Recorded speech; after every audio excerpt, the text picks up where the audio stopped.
চুক্তিক আখৰ আখৰে ৰূপায়ণ হোৱাটো বিচাৰিছে 1971 চনৰ 25 মাৰ্চ তাৰিখ কাট অফ ডেট। এই কাট অফ ডেটৰ পিছত অসমত যদি কোনোবা প্ৰৱেশ কৰিছে বা কৰিব বিচাৰে, হিন্দু হওক মুছলমান হওক, তেনেকুৱা কোনো বিদেশীৰ পক্ষত আমচু নাই। 1971 চনৰ 25 মাৰ্চ তাৰিখৰ পূৰ্বৰ যিসকল লোক, যিসকলৰ বৈধ নথিপত্ৰ আছে, আমি সেইসকল লোকৰ লগত আছোঁ। যিহেতু 6 বছৰীয়া এক আন্দোলনৰ পিছত সমগ্ৰ অসমত 855 জন শ্বহীদ হোৱাৰ সমান্তৰালকৈ সংখ্যালঘু সম্প্ৰদায়ৰ হাজাৰ হাজাৰ লোকক নিধন কৰা হৈছিল। তাৰ বিনিময়ত অসম চুক্তিৰ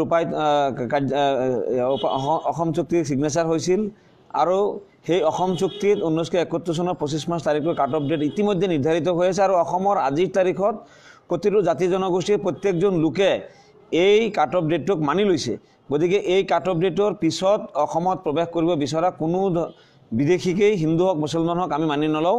আৰু সেইকাৰণেই আমি নাগৰিকত্ব সংশোধনী আইন 2016 বিধিলেহেঁতেন, তেতিয়াহ'লে সংখ্যালঘু ৰাইজে বা সংখ্যালঘু ছাত্ৰ ইউনিয়নে এইটো বিষয়ত আমি কোনো কাৰণতেই এই বিধেয়কক আমি মানি নলওঁ।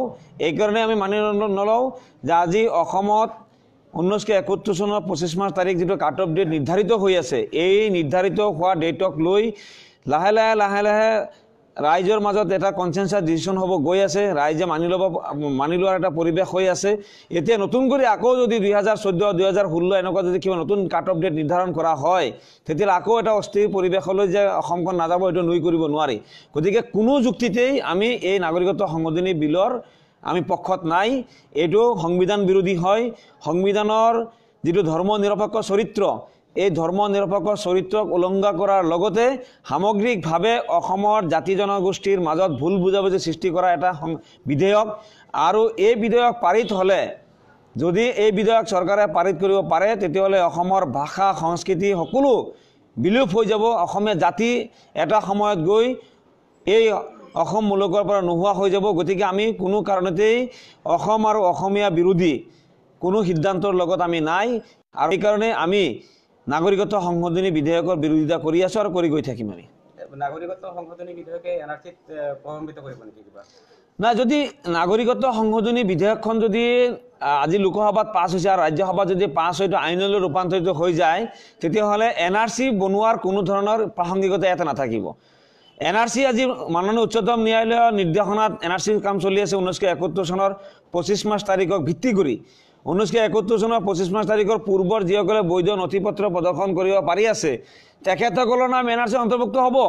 আৰু 1971 চনৰ 25 মাৰ্চ তাৰিখৰ পিছৰ যিসকল লোক, যিসকলে 71 পূৰ্বৰ ডকুমেণ্ট প্ৰদৰ্শন কৰিব নোৱাৰে, তেখেতসকলৰ নাম এনআৰচি অন্তৰ্ভুক্ত নহয়। আৰু যদি এই বিধেয়কখন যদি আইনলৈ ৰূপান্তৰিত হৈ যায়, তেতিয়াহ'লে 1971 চনৰ 25 মাৰ্চ তাৰিখ যিটো কাট অফ ডেট আছে, এই কাট অফ ডেটটো এটা বুমেৰাং হৈ যাব, অৰ্থহীন হৈ যাব। আৰু সমান্তৰালভাৱে এনআৰচিৰ গোটেই প্ৰক্ৰিয়াটো এটা অৰ্থহীনলৈ ৰূপান্তৰিত হৈ যাব। গতিকে নিশ্চিতভাৱে এই বিধেয়কৰ দ্বাৰা এনআৰচি প্ৰভাৱিত হোৱাৰ সম্ভাৱনা আছে। গতিকে ইতিমধ্যে যিহেতু সমগ্ৰ অসমৰ বিভিন্ন জাতি জনগোষ্ঠীৰ প্ৰতিটো জনগোষ্ঠীৰ ৰাইজেই ৰাজপথলৈ ওলাই আহিছে, এই আইনৰ বিৰোধিতা কৰি আছে। গতিকে সৰ্বানন্দ সোণোৱাল নেতৃত্বাধীন ৰাজ্য চৰকাৰক আমি মুকলিভাৱে আহ্বান কৰোঁ যে তেখেতসকলে চলিত বিধানসভাত প্ৰস্তাৱ পাৰিত কৰিব লাগে যে এই বিধেয়কৰ বিৰোধিতা অসম বিধানসভাই কৰি আছে, অসম চৰকাৰে কৰি আছে। আজি মিজোৰাম চৰকাৰে এই সম্পৰ্কে বিৰোধিতা কৰি কেন্দ্ৰীয় চৰকাৰক অৱগত কৰিছে। মেঘালয় চৰকাৰে এই সম্পৰ্কে বিৰোধিতা কৰি কেন্দ্ৰীয় গৃহমন্ত্ৰীক সাক্ষাৎ কৰি তেখেতসকলে জনাব পাৰিছে। আজি অসম চৰকাৰে কিয় জনাব নোৱাৰিব? অসমৰ ৰাইজৰ আৱেগক তেওঁলোকে কিয় সন্মান প্ৰদৰ্শন নকৰে? অসমীয়া ৰাইজে বিচাৰি আছে যে অসম আৰু অসমীয়া জাতি চিৰদিনৰ বাবে জীয়াই থাকক। অসম আৰু অসমীয়া জাতি যাতে কোনো কাৰণতেই বিলুপ্তিৰ কোনো ধৰণৰ পথত আগবাঢ়ি নাযায়, এই বিষয়ে অসমবাসী ৰাইজ আজি সচেতন হৈছে। গতিকে আমি আহ্বান কৰোঁ সৰ্বানন্দ সোণোৱাল নেতৃত্বাধীন ৰাজ্য চৰকাৰে সকলো কথা পাহৰি, ৰাজনৈতিক মুনাফা, ৰাজনৈতিক গাদী ৰক্ষা ইত্যাদি ইত্যাদি সকলো মুনাফাৰ কথা পাহৰি তেওঁলোকে কেৱল অসম আৰু অসমীয়াৰ হকে মাত মাতক, ৰাইজৰ হকে থিয় হওক। তেওঁলোকে কেন্দ্ৰীয় চৰকাৰৰ কথাখিনি বুজাওক যে অসমীয়া ৰাইজে বা উত্তৰ পূৰ্বাঞ্চলৰ ৰাইজে এই বিধেয়কৰ বিৰোধিতা কৰি আছে। গতিকে কোনো কাৰণতে এই বিধেয়ক পাৰিত কৰিব নালাগে, এই কথাটো তেখেতসকলে মুকলিভাৱে কওক। অন্যথাই কিন্তু ইতিমধ্যে প্ৰমাণিত হৈ আছে বিভিন্ন জাগাত আজি নজিৰবিহীন ঘটনা। ভাৰতৰ প্ৰধানমন্ত্ৰী, ভাৰতৰ ইতিহাসত প্ৰথমবাৰৰ কাৰণে কোনোবা ৰাজ্যত তেখেতে প্ৰধানমন্ত্ৰী আসনৰ পৰা কিবা সভা সমিতি কৰিব যাওঁতে এনেকুৱা কোলা পতাকা বা কোলা বেলুন প্ৰদৰ্শন কৰা বা প্ৰতিবাদ সাব্যস্ত কৰা প্ৰথমবাৰৰ কাৰণে হৈছে। গতিকে যদি তেওঁলোকৰ লজ্জা আছে আৰু তেওঁলোকে যদি ভাৰতীয় সংস্কৃতি সভ্যতা অসমীয়া সংস্কৃতি সভ্যতা তেওঁলোকে যদি বিশ্বাস কৰে, তেতিয়াহ'লে তেওঁলোকে এই সংশোধনী বিধেয়কখন বাতিল কৰি দিব, অগ্ৰাহ্য কৰি দিব। কোনো কাৰণে তেওঁলোকে ৰাজ্যসভাত এই বিধেয়কখন উত্থাপিত নকৰিব বুলি আমি আশাবাদী। আচ্ছা, জাতীয় নায়ক সম্বন্ধে যিটো চৰ্চা বিজেপিৰ সভাপতি যিটো মানে কথা অসমৰ কোনো ধৰণৰ মুখ্যমন্ত্ৰী ডাঙৰীয়াই যি সময়ত এটা ছাত্ৰ সংগঠনৰ নেতৃত্ব বহন কৰিছিল আৰু সেই বিশেষ ছাত্ৰ সংগঠনটোৰ ফালৰ পৰা জাতীয় নায়ক উপাধি তেখেতক দিয়া হৈছিল। গতিকে এইটো অসমীয়া ৰাইজে প্ৰদান কৰা জাতীয় নায়ক উপাধি নহয়।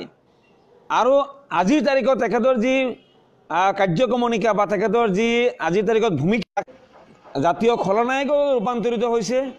আৰু সময় থাকোঁতে তেওঁ যদি উচিত সিদ্ধান্ত গ্ৰহণ নকৰে, তেতিয়াহ'লে অনাগত দিনত অসমৰ ৰাজনীতিত অসমৰ ইতিহাসত